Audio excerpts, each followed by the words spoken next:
देखते बेटा question number 1 क्या बोल रहा है। बोला आपसे classify the following numbers as rational and irrational. इनको क्लासीफाई करो, बोला चेक करके बताओ कि ये रैशनल होंगे या इरेशनल होंगे। आपने मेरा इंट्रोडक्शन वीडियो देखा हुआ तो आपको पता है। ये देखो ये क्या है, एक रैशनल नंबर में हम एक इरेशनल नंबर को माइनस कर रहे हैं तो ये हमेशा एक क्या बन जाता है बेटा, इरेशनल नंबर बन जाता है। मैंने आपको बता रखा हुआ। तो इस तरह ये कैसा टाइप का नंबर होना चाहिए, इरेशनल टाइप का नंबर होना चाहिए। एक रैशनल नंबर से एक रैशनल नंबर अगर माइनस करेंगे तो हमेशा इरेशनल नंबर आएगा, हमेशा इरेशनल नंबर। तो इस तरह ये इरेशनल नंबर है। ये देखो एक इरेशनल नंबर के साथ अगर हम एक इरेशनल नंबर के साथ दूसरा इरेशनल नंबर माइनस करेंगे तो इसकी पॉसिबिलिटी क्या है, ये रैशनल भी आ सकता है और ये इरेशनल भी आ सकता है। इसका चेक करना पड़ेगा अब इसको। भाई इसके ब्रैकेट को ओपन करके जरा सॉल्व करो। 3 प्लस स्क्वायर रूट ऑफ 23 बोल रहा है और माइनस का स्क्वायर रूट ऑफ 23 बोल रहा है। इसको सॉल्व करने पर ये और ये सेम है ना बेटा, इसमें से इसको माइनस करेंगे तो 0 हो जाएगा, तो कैंसिल हो जाएगा। तो आंसर तो आ जाएगा 3। और 3 कैसा नंबर है बेटा, रैशनल। इसका मतलब जो ये क्वेश्चन मुझे दिया था, ये नंबर कैसा नंबर होना चाहिए, रैशनल नंबर होना चाहिए। आपसे बोला था ये रैशनल होगा कि इरेशनल होगा, ये रैशनल नंबर होगा। ऐसे ये देखो इस वाले क्वेश्चन में अगर आप देखोगे भैया ये सेम नंबर है, भाई सेम नंबर से सेम नंबर कट जाएगा, 2/7 आएगा। वैसे देखा जाए इरेशनल नंबर को जब भी इरेशनल नंबर से आप डिवाइड करते हैं वो क्या होगा, रैशनल भी आ सकता है और इरेशनल भी आ सकता है, कुछ भी हो सकता है उसमें। एक इरेशनल नंबर को दूसरे रैशनल नंबर से डिवाइड करेंगे तो इरेशनल भी आ सकता है, रैशनल भी आ सकता है। आपको सॉल्व करके देखना पड़ेगा। अब इसकी शक्ल देखने पर आपको समझ में आ रहा होगा ये कैसा टाइप का नंबर है बेटा, रैशनल नंबर आ रहा है।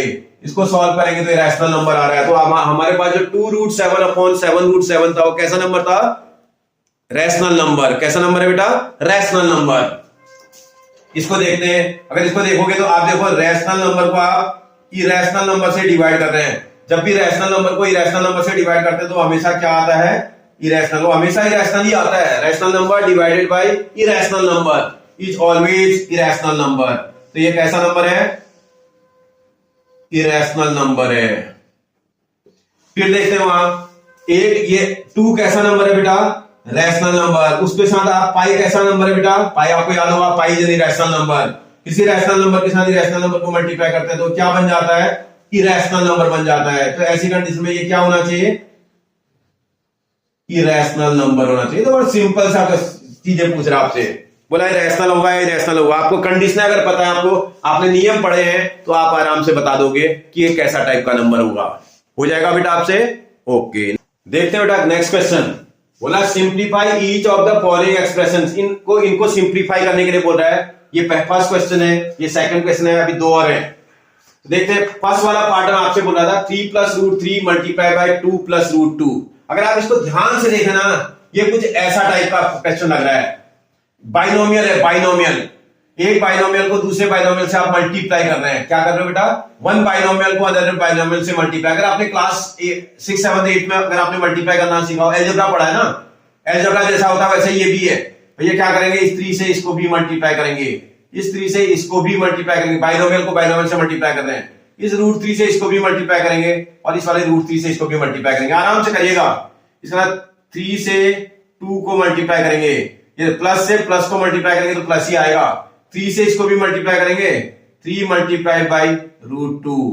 फिर उसके बाद देखना, फिर अगली बार ये वाला प्लस, ये √3 से इसको मल्टीप्लाई करेंगे, √3 मल्टीप्लाइड बाय 2। ये plus multiply by plus, plus √3 से √2 को भी मल्टीप्लाई करेंगे, √3 मल्टीप्लाई बाय √2। आप मेरी बात समझ रहे हो बेटा। क्लास 6, 7, 8 में जब आप बाइनोमियल को बाइनोमियल से मल्टीप्लाई करते थे, ऐसा ही करते थे। अलजेब्रा में यही करते हैं, फर्स्ट वाले टर्म से दोनों टर्म्स को मल्टीप्लाई। मैंने ऐसा नहीं लिखाई, 3 मल्टीप्लाई बाय 2 प्लस √2, ऐसा भी लिख सकता था मैं, प्लस √3 मल्टीप्लाइड बाय 2 प्लस √3। ये एक लाइन मैंने बीच की गायब कर दी है, ये वाली लाइन नहीं लिखी, सीधे मल्टीप्लाई कर दिया। इससे इसको मल्टीप्लाई कर दिया, इससे इसको मल्टीप्लाई किया। ये वाली लाइन मैंने मिस कर दी उसमें। समझ गए आप मेरी बात। 3 से भी बाद वाले टर्म को मल्टीप्लाई किया, √3 से भी बाद वाले टर्म को मल्टीप्लाई कर दिया। अगर आपको समझ में ना आ रहा हो तो आप लिख भी सकते हैं। अगर आपको समझ में ना आ रहा हो तो आप यहां चाहो बीच में डाल भी दो एक बार। 3 मल्टीप्लाइड बाई आपके पास क्या हो जाएगा, 2 + √3 आएगा, √2। उसके बाद प्लस √3 मल्टीप्लाइड बाई वाला नंबर 2 प्लस √2 है। अगर आपको ना समझ में आ रहा तो आप चाहो तो यहां भी लिख सकते हो। अब आप इसको मल्टीप्लाई कर दोगे तो क्या होगा बेटा, ये आप मल्टीप्लाई करते हुए सॉल्व करो, जरा ठीक से करना। मल्टीप्लाई आता है आपको, एक जैसे टर्म तो ये जैसे ये है 3 और 2 मल्टीप्लाई हो जाएंगे 6 आ जाएगा, प्लस यहां क्या होगा, रैशनल नंबर रैशनल के साथ मल्टीप्लाई, इरेशनल इरेशनल के साथ। ये देखो 3 यहां था, इसके आगे 1 था, ये 3 into 1 कितना हो जाएगा बेटा, ये 3 आ जाएगा, और साथ में कितना आएगा, √2 भी आएगा। बात समझ में आ रही है? फिर देखते हैं इसको मल्टीप्लाई करते हैं। देखो ये 2 3 से मल्टीप्लाई नहीं हो जाएगा, 3 इरेशनल नंबर है, 2 रैशनल नंबर है। अगर 2 मल्टीप्लाई करेगा तो इसके रैशनल नंबर को मल्टीप्लाई करेगा, √3 के आगे कुछ भी नंबर नहीं लिखा है तो 1 होगा यहाँ। इस 1 के साथ इस 2 को मल्टीप्लाई करेंगे, 1 into 2 2 आएगा, ये सॉरी प्लस का आएगा, 2 आएगा, और साथ में √3 भी आएगा। फिर देखो ये दोनों लाइक इरेशनल, क्योंकि इसमें जो रेडिकल साइन है वो सेम है। जब रेडिकल साइन सेम होता है तो साइन को तो एक बार लिख देते हो आप, ये रेडिकल साइन गुड का साइन है, एक बार आएगा, और साथ में नंबर आपस में मल्टीप्लाई हो जाएंगे। आप चाहो तो डायरेक्ट भी लिख सकते हैं √6, कोई बोले नहीं जी मैं तो मल्टीप्लाई करके ही लिखूंगा। रेडिकल का साइन मैंने 1 टाइम, सेम है ना रेडिकल साइन, अगर साइन सेम है, स्क्वायर रूट का साइन लगा हुआ है, स्क्वायर रूट का साइन एक बार लगाएंगे और नंबर को अंदर मल्टीप्लाई कर देंगे। अब आप आराम से सॉल्व करो। देखो ये 2 नंबर मुझे लगता है सॉल्व होते हुए नजर, ये 3 मैंगो प्लस 2 मैंगो, ये देखो रूट सॉरी सेम नहीं है, अलग अलग है, डिफरेंट है, रूट के टर्म बिल्कुल डिफरेंट है। इसको आगे बढ़ाओगे 6 प्लस ये आ जाएगा 3√2 प्लस 2√3 और प्लस इसको सॉल्व करेंगे √6 आ जाएगा। यही इसका सॉल्यूशन होगा बेटा, समझ में आ रहा है? इससे आगे आप सॉल्व नहीं कर सकते, ये डिफरेंट है। √2 और √3 अलग अलग टाइप के नंबर है, ये ऐड नहीं हो सकते। अगर ये बिल्कुल सेम होता ना, ये भी √2 होता और ये भी √2 होता तो आप ऐड कर देते, ये भी √3 होता ये भी √3 होता तो आप आपका ऐड हो जाता। डिफरेंट इरेशनल नंबर्स आप आपस में ऐड नहीं कर सकते हैं। आगे बढ़ाते हैं तो दूसरे वाले को देखते हैं। आपको देख कर करके आइडेंटिफाई करने की हैबिट होनी चाहिए। पीछे क्लासों में आपने फॉर्मूला पढ़ाया, नहीं तो अभी इसी 9th क्लास के चैप्टर नंबर 2 पॉलिनोमियल में आप फॉर्मूला पढ़ने लगोगे, तब आप समझ जाओगे। इसमें ये वाली आइडेंटिटी लग रही है, using a plus B multiplied by a minus B, जो कि a square minus B square होती है। क्या करना है आपको, केवल आइडेंटिफाई करके a और b की वैल्यू को निकालना है। अगर आप कंपैरिजन करते हैं तो इनमें कंपेयर करने पर a की क्या वैल्यू आ रही है और b की क्या वैल्यू आ रही है आप निकाल लो। देखो इसी में कंपेयर कर दो, a के साथ सामने क्या नंबर लिखा हुआ है बेटा, 3 लिखा हुआ है। कोई बोले मैं यहां क्यों करूं, मैं तो यहां करूंगा, यहां करूंगा तब भी उतना ही मिलेगा बेटा। a के आगे कितना नंबर लिखा हुआ है, 3। ये देखो प्लस साइन यहाँ भी, प्लस साइन यहाँ, b की प्लेस पर कितनी वैल्यू लिखी है यहाँ पर, √3। कोई बोले सर b मैं यहां से क्यों देखूं, मैं यहां से देखूंगा, देखो ना माइनस साइन यहाँ भी, माइनस साइन यहाँ भी है, b की प्लेस पर यहाँ कितना है, √3, तो सेम है वो। आपको आइडेंटिफाई करना है खाली। जैसे आप सॉल्व करोगे आप क्या करोगे, फॉर्मूले की राइट हैंड साइड में वैल्यूज को पुट कर दोगे, बस इसमें 3 लिखोगे, उसके ऊपर स्क्वायर लगा आप भी लगाओगे, माइनस का साइन लगा माइनस लगाएंगे, b की प्लेस पर b की वैल्यू को आप लिखोगे, √3 लिखा था उसका स्क्वायर लगा दोगे। आराम से सॉल्व करना। ये 3 का स्क्वायर कितना होता है बेटा, 9 माइनस ये √3 का स्क्वायर कितना होता है, किसी भी रूट के टर्म का जब भी स्क्वायर करते हैं रूट भी हट जाता है, स्क्वायर भी हट जाता है, इसका स्क्वायर आ जाएगा। किसी भी रूट के टर्म का स्क्वायर वही होता है, 3 आएगा। √5 का स्क्वायर 5 आएगा, √9 का स्क्वायर 9 आएगा। समझ में आ रहा है ना आपका? तो इसी को सॉल्व कर देंगे, 6 आंसर आ जाएगा। ये बात समझ में आ रही बेटा, बन जाएगा आपसे। नेक्स्ट करते हैं, नेक्स्ट पार्ट नंबर 3 बोल रहा है √5 माइनस √2 का होल स्क्वायर। भैया ऐसा टाइप की कोई आइडेंटिटी आपने पढ़ी है क्या? बिल्कुल पढ़ी है आपने पिछले क्लासों में, a minus B whole square, √5 minus √2, minus नहीं है बेटा प्लस है, माइनस नहीं है प्लस है, प्लस है तो प्लस वाली आइडेंटिटी लगा देंगे, a plus B whole square वाली identity, a square plus B square plus 2ab, ये आइडेंटिटी होती है। क्या करना भैया तुम्हें, a की प्लेस पर आपके पास क्या वैल्यू, देखो ये स्क्वायर हटा दो, ये अंदर ये वाला a है ये वाला b है, तो इसका मतलब a की प्लेस पर आपको √5 नजर आ रहा है, b की प्लेस पर आपको अगर आप चेक कंपैरिजन करेंगे तो √2 नजर आ रहा है। ये आप a और b की वैल्यू पहले चेक कर लो क्वेश्चन में।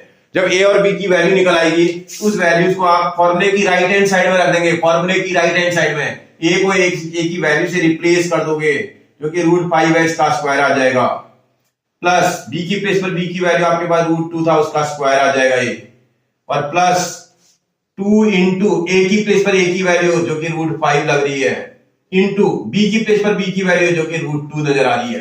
मैंने वैल्यू को फॉर्मूले की राइट हैंड साइड में पुट कर दिया। आप ध्यान रखिएगा, फॉर्मूले की को हमेशा जब भी सॉल्व करेंगे राइट हैंड साइड में वैल्यूज को रख दिया जाएगा। भैया √5 का स्क्वायर कितना होता है, अभी तो बताया था मैंने, किसी भी रूट के टर्म का अगर आप स्क्वायर कर दोगे, रूट भी हट जाएगा, स्क्वायर भी हट जाएगा, नंबर बच जाएगा खाली 5, प्लस √2 का स्क्वायर कितना आ जाएगा बेटा 2, प्लस ये 2 आएगा। अभी मैंने बताया था ये दोनों पर सेम रेडिकल साइन लगा हुआ है, ये रूट का साइन रेडिकल साइन है, और अंदर आप नंबरों को अंदर मल्टीप्लाई कर दोगे 5 इंटू 2। इसी को थोड़ा और सॉल्व करना, ये दो नंबर आपके ऐड हो जाएंगे, 5 प्लस 2 7 प्लस 2√10।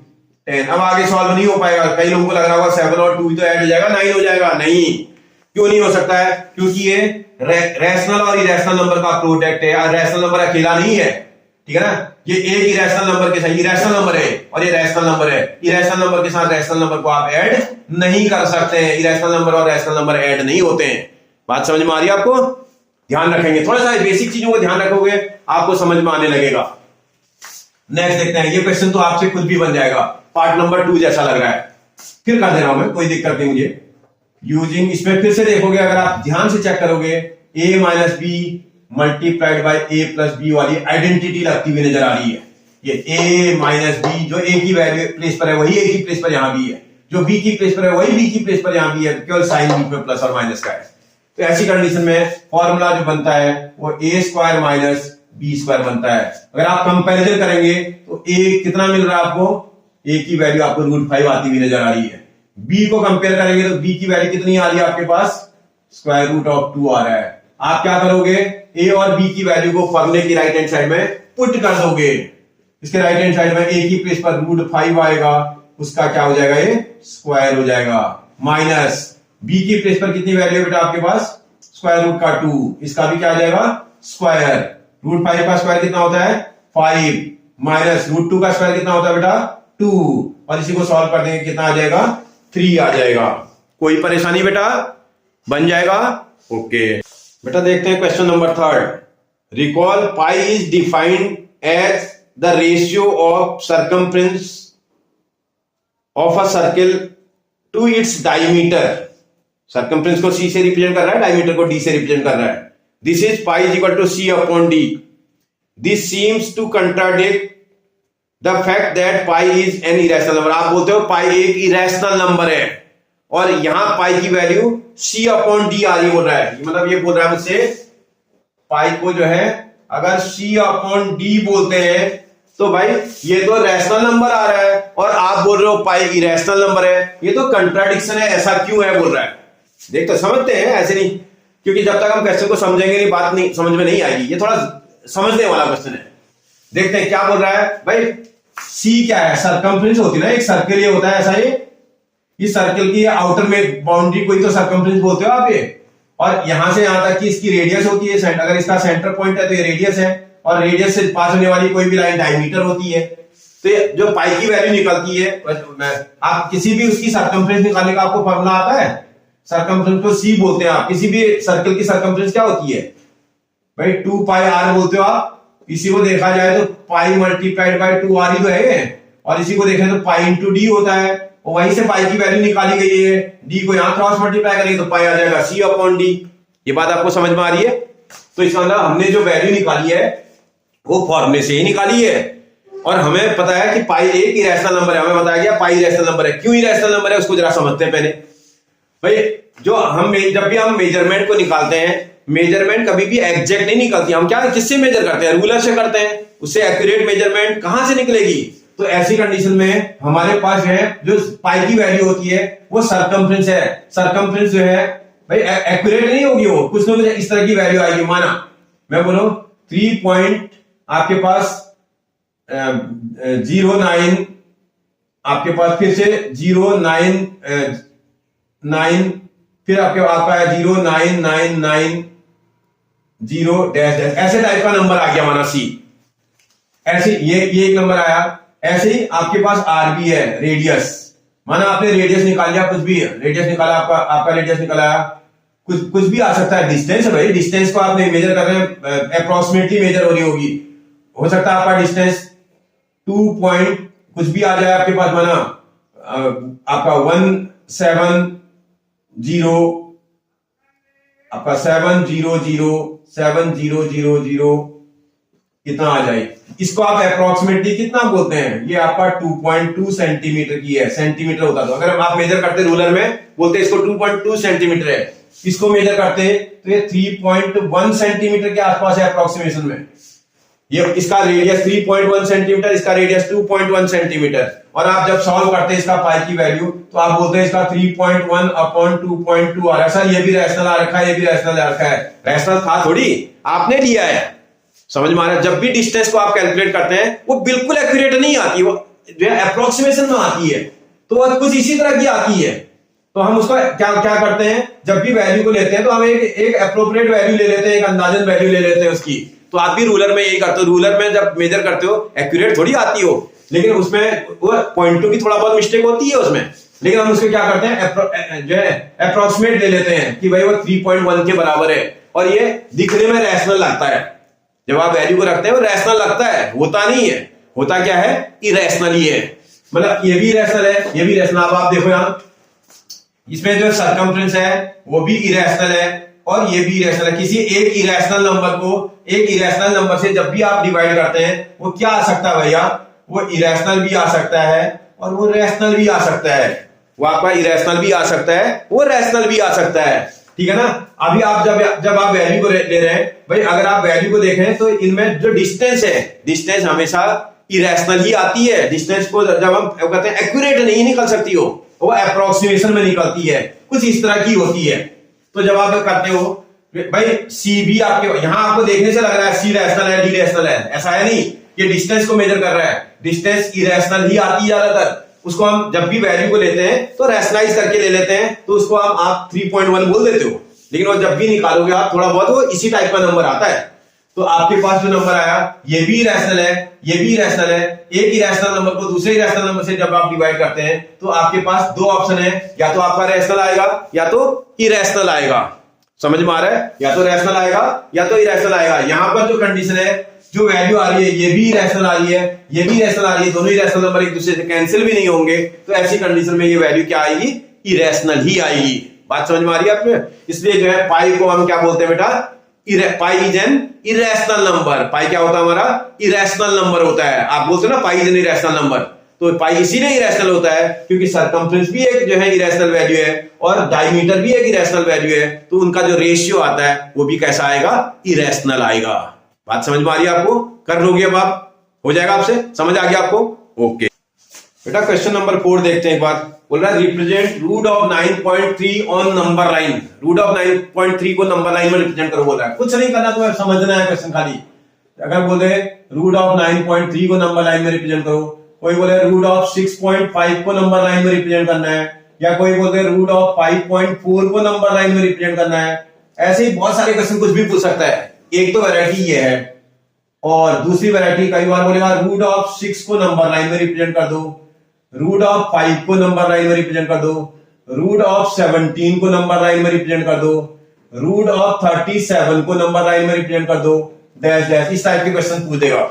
तो भैया जब भी क्वेश्चन ऐसे पूछेगा सबसे पहले हमें डिफरेंशिएशन समझना होगा।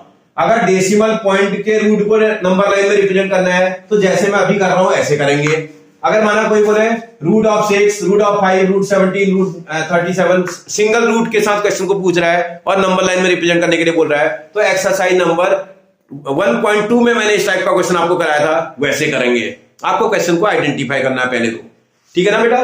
जैसे ये वाला क्वेश्चन कैसे सॉल्व करेंगे ये देखें भाई। अगर आपको 9.3 को रिप्रेजेंट करने के लिए बोल रहा है तो आप क्या करोगे, रूलर की हेल्प से 9.3 की एक लाइन ड्रॉ कर दोगे अपनी कॉपी में। एक ए बी लाइन ड्रॉ करेंगे जिसकी मेजरमेंट कितनी होनी चाहिए बेटा, 9.3 सेंटीमीटर की होनी चाहिए। कितनी होनी चाहिए, 9.3 सेंटीमीटर की होनी चाहिए एबी लाइन सीगमेंट। इस एबी लाइन सीगमेंट को 9.3 की ड्रॉ करेंगे। उसके बाद जब आप ड्रॉ कर रहे हो उसी 9.3 के समय आप एक काम करना, 1 सेंटीमीटर इसको और एक्सटेंड कर लेना, उसी समय कर लेना, क्योंकि रूलर लगा रखा हुआ ना आपने, रूलर रखा है उसमें 9 की लाइन खींची, उसके बाद 1 सेंटीमीटर को एक्सटेंड भी कर दिया, और जहां 1 सेंटीमीटर वाला पॉइंट आया उसको सी मार्क कर दिया, और उसी लाइन को आगे प्रोड्यूस भी कर दिया, क्योंकि उसी पे नंबर लाइन बनानी मुझे, उसको आगे प्रोड्यूस भी कर दिया, एक्स तक कर दिया। इतनी बात समझ में आ जाएगी। एक लाइन सीक्वेंस ड्रॉ करी 9.3 सेंटीमीटर की, जब आप ड्रॉ कर रहे हो उसी में उसमें 1 सेंटीमीटर और एक्सटेंड करके एक पॉइंट और मार्क कर लेना, जिसको सी मार्क कर दिया, और इसी लाइन को आगे प्रोड्यूस भी कर देंगे। इतना काम तो हो जाएगा। ये बी से सी तक की जो डिस्टेंस है ये कितनी है बोल रहा है आपसे, 1 सेंटीमीटर की। ये 1 सेंटीमीटर है, हर क्वेश्चन में 1 ही सेंटीमीटर करना है। अगर आपको 6.5 भी करना है तो 6.5 की लाइन खींचेंगे, 1 सेंटीमीटर एक्सटेंड करेंगे। 5.4 का पूछेगा तो 5.4 की लाइन खींचेंगे, 1 सेंटीमीटर एक्सटेंड कर देंगे। आप समझ गए ना मेरी बात? ठीक है। जैसे ही करोगे तो ये ए से लेकर के सी तक का आपको याद रखना है, ए से सी तक 9.3 है, 1 ये है। ये पूरी जो लेंथ है, इस पूरी लेंथ का परपेंडिकुलर बाइसेक्टर ड्रॉ करना है। क्या ड्रॉ करना है बेटा? Perpendicular bisector. समझ में आ रहा है आपको? कैसे ड्रॉ करेंगे? ये ए पॉइंट पर रखेंगे निडल, मोर देन हाफ का आर्क है, ए पॉइंट पर रखेंगे निडल, कंपास का फेस ओपन करेंगे। ये मेरा कंपास का ही काम कर रहा है हाथ। ये निडल यहां रखेंगे और कंपास का फेस ओपन करके इस रेडियस का आर्क आप इधर भी लगा दोगे और नीचे भी लगा दोगे। ये बिना हिलाए, आप हिलना नीचे आपका कंपास, बिना हिलाए कंपास को आप यहां भी आर्क लगाओगे और यहां भी आर्क लगाओगे। और जहां ये इंटरसेक्ट करेंगे ना, इस पॉइंट और इस पॉइंट को मिलाती हुई लाइन खींच देंगे।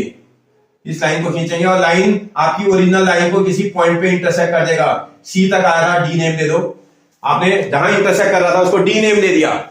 ये डी पॉइंट को सेंटर लेकर के फिर आप क्या करना है, इस लाइन ने जहां इंटरसेक्ट करा हुआ है एसी लाइन को, इस डी पॉइंट को सेंटर लेकर के डी ए रेडियस का या डी सी रेडियस का सेमी सर्कल बना देंगे। ये देखो ए पर निडल रखा और कंपास का फेस ओपन करते हुए आपने सेमी सर्कल बना दिया। ये देखो सेमी सर्कल बन गया आपका। एसी रेडियस मतलब एडी रेडियस का या डीसी रेडियस का सेमी सर्कल बन गया।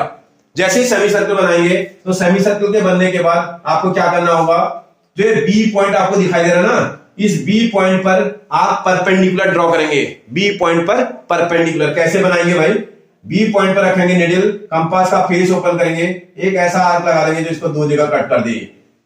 एक तरीका तो ये है, ये जल्दी बनता है। दूसरा तरीका, आप यहां से एक आर्क लगाते हैं और इंटरसेक्शन पर आर्क रख करके पहला आर्क लगाते हैं, 60 डिग्री का बनता है। 60 वाले से उसी वाले आर्क पर कट करते हैं, 120 बन जाता है। 60 से और 120 से आर्क लगाते हैं तो 90 बनने लगता है। यहां ऐसा बनेगा तो ये इंटरसेक्शन के ऊपर है, ये वाला इंटरसेक्शन और ये वाला इंटरसेक्शन पर निडल रखेंगे और मोर देन आपका आर्क इधर भी लगा देंगे और यहां से उसी रेडियस का आर्क इधर भी लगा दोगे। इसको और इसको मिला देना। अभी ये जो है इसको मिला लेना है। मिलाने पर ये कहीं ना कहीं तो काटेगा, सेमी सर्कल को काटेगा कहीं पर। सेमी सर्कल को जहां काटेगा डी तक के नेम आपने दे दिए थे, ई नेम दे देता हूं। ये सेमी सर्कल को ई पॉइंट पे कट कर रहा है, जो बी से ड्रॉ किया गया परपेंडिकुलर सेमी सर्कल को ई पॉइंट पे इंटरसेक्ट कर रहा है। अब क्या करोगे आप, बी पॉइंट पर रखोगे निडल, ई पॉइंट पर रखोगे कंपास में लगी हुई पेंसिल की नोक और यहां से इतने रेडियस का बीई रेडियस का एक आर्क आप खींच दोगे। वो आर्क आपके बेस वाली लाइन सेगमेंट को किसी पॉइंट पे कट करेगा, उसको एफ मार्क कर दोगे। ये बी से लेकर के एफ तक की जो डिस्टेंस है ये स्क्वायर रूट ऑफ 9.3 को रिप्रेजेंट करेगी। ऐसे ही ये बी से ई तक वाली भी स्क्वायर रूट ऑफ 9.3 को रिप्रेजेंट करेगी। मतलब बी की मेजरमेंट और बी एफ की मेजरमेंट इक्वल होगी, जो कि रूट ऑफ 9.3 की होगी। आपसे बोला था रूट ऑफ 9.3 को नंबर लाइन में रिप्रेजेंट करो, तो यहां से लेकर के यहां तक की डिस्टेंस रूट ऑफ 9.3 हो जाएगी, जो कि नंबर लाइन में आपकी रिप्रेजेंट हो जाएगी। समझ आया आपको? कोई परेशानी? एक बार और समझा देता हूं आपको। क्या किया मैं समझा देता हूं। पहले एक लाइन सीक्वेंट आपने ड्रॉ की ए से बी तक, जो कि 9.3 सेंटीमीटर की थी, क्योंकि आपको रूट ऑफ 9.3 रिप्रेजेंट करना है। 9.3 की लाइन आपने ड्रॉ करी, उसको आगे प्रोड्यूस किया 1 सेंटीमीटर और उसको एक्सटेंड कर दिया। उसको जहां पर 1 सेंटीमीटर एक्सटेंड करने के बाद आ रहा था उसको सी पॉइंट मार्क कर लिया और उसी लाइन को आगे एक्स तक प्रोड्यूस कर दिया और इसको रे का फॉर्म बना दिया। ये समझ आ रहा है? उसके बाद क्या करा आपने, ए से और सी से, ए सी लाइन सेगमेंट का परपेंडिकुलर बाइसेक्टर ड्रॉ किया। कैसे करते हैं आपको आता है। ए सी का ये मोर देन हाफ का आर्क लेंगे, इसका उतने का आर्क ऊपर भी लगाएंगे नीचे भी लगाएंगे, उसी रेडियस का सी पॉइंट पे लगा करके ऊपर नीचे लगाएंगे। जहां ये इंटरसेक्ट कर देंगे, इन दोनों को मिला देंगे, तो ये आपकी एसी लाइन सेगमेंट को किसी पॉइंट पे इंटरसेक्ट करेगी। जहां पर इंटरसेक्ट करेगी उसको मैंने डी मार्क कर दिया है। अब क्या करा मैंने, डी पॉइंट पर रखा कंपास की निडल और कंपास में लगी पेंसिल की नोक पहुंचाई ए तक। इतने रेडियस का डी ए रेडियस का सेमी सर्कल बना दिया था। वो सेमी सर्कल ए से भी जाएगा और सी से भी जाएगा, ठीक है ना, क्योंकि जितना डी से ए तक की डिस्टेंस है उतना ही डी से सी तक भी होगी, बाइसेक्टर है। तो अब देखेंगे जब ये बन जाएगा सेमी सर्कल, तो आपका जो फर्स्ट इंटरसेक्शन पॉइंट था बी जो पॉइंट था, जो सबसे पहले आपने लाइन ड्रॉ की थी 9.3 सेंटीमीटर का, उसका दूसरा जो एंड था वहां पर आप 90 डिग्री का एंगल बनाएंगे, परपेंडिकुलर बनाएंगे। मतलब यहां पर मैंने परपेंडिकुलर ड्रॉ किया, कैसे करते हैं आपको आता है। परपेंडिकुलर ने सेमी सर्कल को किसी पॉइंट पे इंटरसेक्ट करा हुआ, जहां पर इसने सेमी सर्कल को इंटरसेक्ट करा, देखो यहां पर रखेंगे कंपास की निडल, जहां इसने सेमी सर्कल को इंटरसेक्ट किया वहां तक पेंसिल की नोक ले जाएंगे, उतने रेडियस का आर्क आप यहां से कट कर दोगे। वो आपके ओरिजिनल लाइन को किसी पॉइंट पे इंटरसेक्ट करेगा, जिस पॉइंट पे इंटरसेक्ट करेगा मैंने उसको एफ से मार्क कर दिया। अब ये बी से लेकर के एफ तक की डिस्टेंस और बी से लेकर के ई तक की डिस्टेंस रूट ऑफ 9.3 को रिप्रेजेंट कर रही है। आपको नंबर लाइन में बनाओ बोला था, तो ये नंबर लाइन में आ रहा है, तो बी से एफ तक की डिस्टेंस नंबर लाइन में रूट ऑफ 9.3 को रिप्रेजेंट कर देगा। बात समझ में आ रही है? देखते हैं बेटा, जितना मैंने यहां कंस्ट्रक्शन में किया था मैं सारा इंफॉर्मेशन आपके लिए लिख भी दी। देखो मैंने क्या क्या किया, जो मैंने किया था वो सब लिख दिया। मैंने लिखा draw line segment A B 9.3 centimetre, A से बी तक की लाइन सेगमेंट सबसे पहले 9.3 सेंटीमीटर की खींची थी। From B mark the distance 1 centimetre and mark the new point C. इसके यहां से 1 सेंटीमीटर की डिस्टेंस को मार्क किया था आगे, और इसको नया जो पॉइंट आया था उसको सी मार्क कर दिया, और इस लाइन को एक्सटेंड भी कर दिया। And produce this AC line segment up to X, AC को X तक मैंने एक्स प्रोड्यूस भी कर दिया। फिर उसके बाद क्या किया मैंने, इस A और C का परपेंडिकुलर बाइसेक्टर ड्रॉ किया, लिख दिया मैंने, draw the perpendicular bisector of AC which intersect AC at D। इसके परपेंडिकुलर बाइसेक्टर ने AC को D पॉइंट पे इंटरसेक्ट किया है। फिर उसके बाद D को सेंटर लेकर के लिख दिया, taking D as centre, AD और DC as radius, draw a semi circle, एक सेमी सर्कल बनाया था। फिर क्या करा मैंने, इसके B पॉइंट पर draw perpendicular at point B, at point B point पर करेंगे, at point B which intersect the semi circle at E। इसके B पॉइंट पर मैं एक परपेंडिकुलर ड्रॉ करूंगा जो इसको जो है क्या कर देगा, सेमी सर्कल को E पॉइंट पे इंटरसेक्ट कर देगा। उसके बाद क्या कर दिया मैंने, draw the radius of BE, ये BE रेडियस लिया और उस B रेडियस का एक आर्क लगाया था जिसने हमें जो है हमारे AX लाइन सेगमेंट को F पर इंटरसेक्ट किया था। भाई इस रेडियस का आर्क लगाया था, टेक B पॉइंट को सेंटर लेकर के, draw an arc of radius BE taking B as centre भी लिखना पड़ेगा इसमें लिख देना टेकिंग B एज सेंटर, ठीक है ना, और लिखो taking B as centre, draw an arc.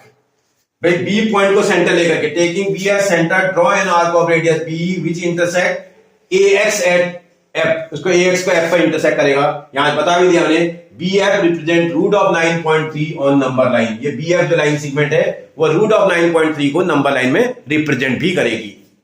हो जाएगा ना बेटा आपसे। आज आप इस टाइप का क्वेश्चन अगर आपको समझ में आ गया, इनको आप ट्राई करना। कोई कंफ्यूजन हो आप मुझे कमेंट करके बताना, अगर कोई कंफ्यूजन है कमेंट करके बताना, मैं फिर तुम्हें दूसरा टाइप का भी क्वेश्चन करके दिखा दूंगा। ओके बेटा, नेक्स्ट देखते हैं बेटा क्वेश्चन नंबर 5 करके देखते हैं एक बार। क्वेश्चन नंबर 5 में क्या बोल रहा है जरा देख लेना। बोल रहा है rationalising the denominator of the following. इनके डिनोमिनेटर को आपको रैशनलाइज करना है। इनके डिनोमिनेटर को क्या करना है, रैशनलाइज करना है। कैसे करेंगे जी, भाई किसी भी नंबर, अब आपको समझना पहले क्वेश्चन, अगर किसी भी नंबर के डिनोमिनेटर में अगर सिंगल नंबर आ जाएगा, सिंगल नंबर आएगा तो आप उसी के कंजुगेट से उसको मल्टीप्लाई कर देंगे तो रैशनलाइज हो जाएगा। उसी का कंजुगेट का मतलब, अगर आपके डिनोमिनेटर में खाली रूट का 7 है तो रूट 7 का कंजुगेट रूट 7 ही होगा, क्योंकि अकेला नंबर है ना। अकेले नंबर में जैसे रूट 7 था आपके पास, इसको आप अगर रूट के 7 से ही मल्टीप्लाई कर देंगे तो ये रैशनलाइज हो जाएगा। इसका मतलब रूट का साइन हट जाएगा। रैशनलाइज करने का मतलब उसका रूट का साइन रिमूव करना है आपको। और जब आप मल्टीप्लाई करेंगे, न्यूमरेटर और डिनोमिनेटर दोनों में मल्टीप्लाई करना पड़ेगा। समझ में आ रहा है आपको? यहां लिख देना चाहिए आप,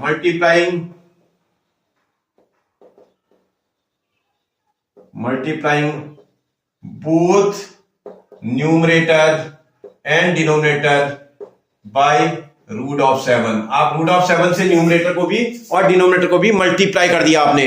क्यों करा बेटा? क्योंकि अकेले वाले रूट का कंजुगेट वही नंबर होता है। आपको ध्यान रखना है। जैसे कोई बोलेगा रूट 7 को रैशनलाइज करना है तो रूट 7 से मल्टीप्लाई करना है। अगर रूट ऑफ 9 से मल्टीप्लाई करना है, रूट ऑफ 17 से मल्टीप्लाई करना है, को रैशनलाइज करना है तो रूट ऑफ 17 से ही मल्टीप्लाई करेंगे, क्योंकि अकेला नंबर है। जब भी अकेला टर्म होगा ना, सिंगल टर्म जब दिखाई देगा तो आप सिंगल टर्म को उसी के कंजुगेट से मल्टीप्लाई कर देंगे तो रैशनलाइज हो जाएगा।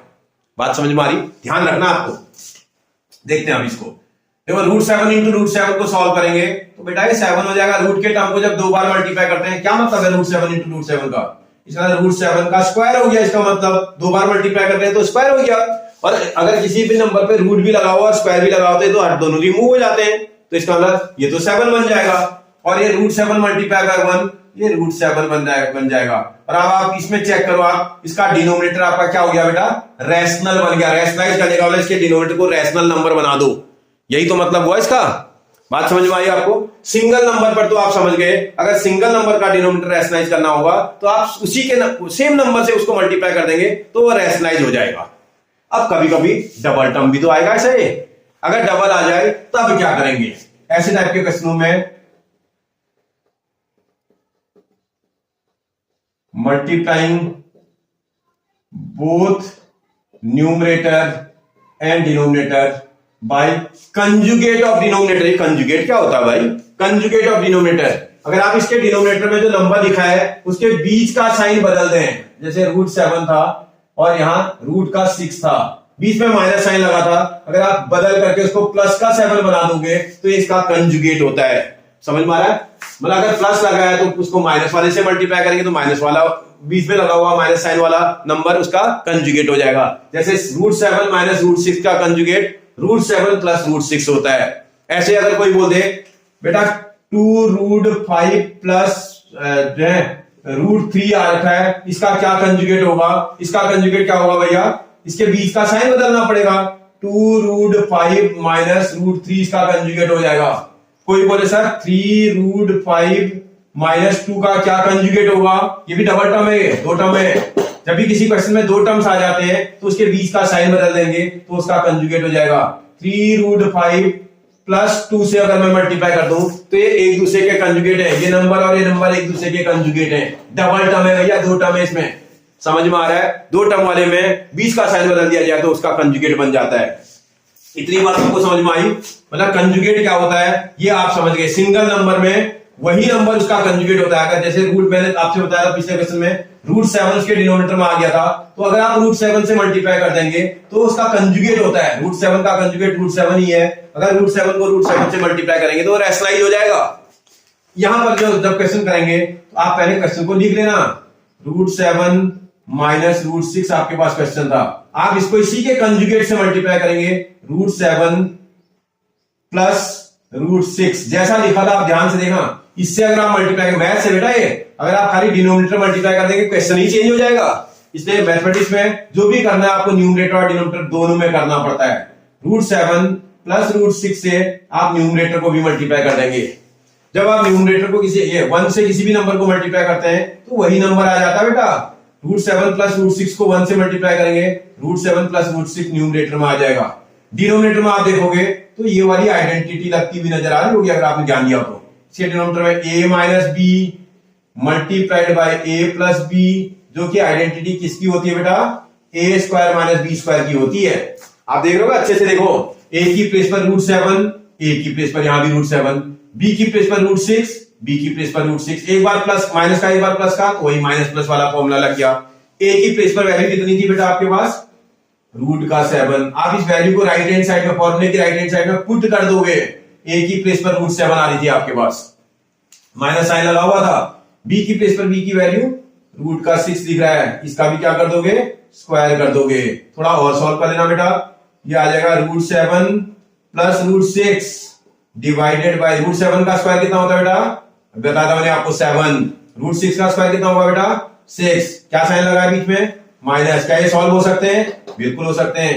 ऊपर नहीं सॉल्व होंगे, different kind of irrational numbers हैं। Different kind of irrational number add नहीं होते। ये वही वाला है, ये मैंगो है तो ये वाला एप्पल है। क्या 1 मैंगो और 1 एप्पल को आप ऐड कर देते हैं? नहीं कर पाते हैं। ऐसे ये भी ऐड नहीं हो सकता यहाँ। ये एज इट इज बना रहेगा, जैसा है वैसे ही रखेंगे। रूट 7 प्लस रूट 6 अपॉन, ये सॉल्व करने पर 1 आ जाएगा। किसी के नीचे 1 लिखा हो तो लिखने की क्या जरूरत है? वो अंडरस्टूड होता है। इसका इसको रूट 7 प्लस रूट 6 लिख सकते हैं। आपसे बोला था डिनोमिनेटर को रैशनलाइज करो। इसका डिनोमिनेटर 1 में कन्वर्ट हो गया, रैशनल बन गया है। आप समझ गए मेरी बात? कोई कंफ्यूजन? ठीक, आगे बढ़ते हैं। देखते हैं बेटा इसका थर्ड पार्ट। भाई आप फिर देखो कितने टर्म है बेटा इसके डिनोमिनेटर में? और प्लस के पहले एक टर्म, प्लस के बाद दूसरा टर्म, प्लस और माइनस ही तो टर्म्स को सेपरेट करता है। सर 2 टर्म्स हैं, 2 टर्म्स है तो आप क्या करना पड़ेगा भैया, इसके कंजुगेट से मल्टीप्लाई करना पड़ेगा। Multiplying both numerator and denominator by the conjugate of denominator. इसके डिनोमिनेटर का क्या कंजुगेट होगा बेटा, √5 अगर ये प्लस है तो माइनस वाला होगा √2, ये इसका कंजुगेट हो जाएगा, इससे मल्टीप्लाई कर देंगे। जब आप करोगे तो न्यूमरेटर डिनोमिनेटर दोनों को करने की बात कर रहे हो, ब्रैकेट में डाल लेना √5 प्लस √2, ये एक इतना तो क्वेश्चन था मेरा, इस क्वेश्चन के डिनोमिनेटर को आप बोल रहे हो √5 माइनस √2 से मल्टीप्लाई करेंगे। जब इससे इसको करेंगे तो √5 माइनस √2 से न्यूमरेटर भी तो मल्टीप्लाई करना पड़ेगा, क्वेश्चन वैल्यू चेंज ना हो जिससे कि दोनों को करना पड़ेगा।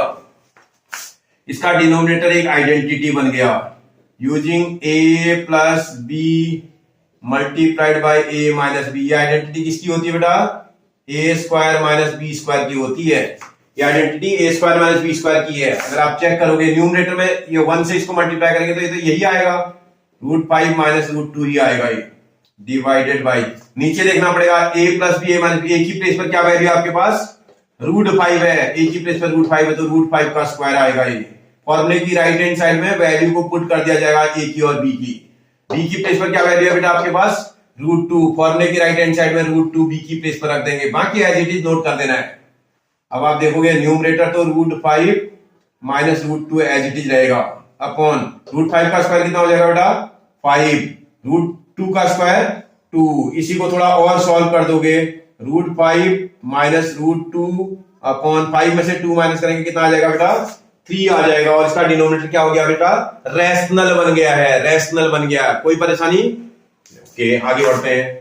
अगर माना ये समझ में आया तो मैं दूसरा भी देख लो आप, इसका भी डिनोमिनेटर में डबल टर्म है, 2 टर्म्स हैं, इसको भी तो मल्टीप्लाई करना पड़ेगा।